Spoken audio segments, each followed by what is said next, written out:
ओम श्री सिद्धभैरवाय नमः. बघा, आपण प्रपंच करतो, कष्ट करतो, व्यवसाय करतो आणि आपलं जे वर्चस्व आहे ना, हे आपल्या नातलगांना आणि आपल्या भावबंधांना बघवत नाही. आणि मग काय करतात, त्याला मागं आणण्याकरता ते त्याचे कोण करतात, शत्रू बांधतात. आणि आजपर्यंत आपलं शत्रू कोण बनलेले याचे आपल्याला उदाहरण देतो. बघा, रावणाचा शत्रू कोण बनला? राम नव्हता. रावणाचा शत्रू कोण बनला? बिभीषण बनला. बिभीषण ज्या वेळेला रामाकडे गेला आणि रावणाचा मृत्यू कशात आहे, त्याच्या छातीमध्ये अमृतकुंभ आहे, ते जर फोडलं तर तो मरल. आणि मग रामानं त्याचं अमृतकुंभ फोडलं. बघा, वाली खूप शूरवीर होता. त्यांनी रावणाला काखात घेऊन आणि तीर्थयात्रा केली. त्याच्या अंगदाच्या पाळण्याला त्यानं उलटं टांगलं होतं. पण त्याचा मृत्यू कसा होता?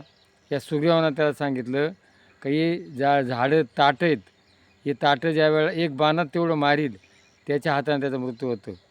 आणि रामानं ते ताटं उडावले ताडाची आणि वालीला कोणा मारलं? रामानं मारलं. बघा, आज संभाजी राजा त्याचं वजन 250 किलो होतं.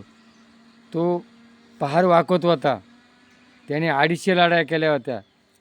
आणि मग त्याला कोणी तो कोणाला ऐकत नव्हता. पण त्याला कोणा संपवलं? त्याच्या मेवण्यानं, गणोजी शिर्क्यानं.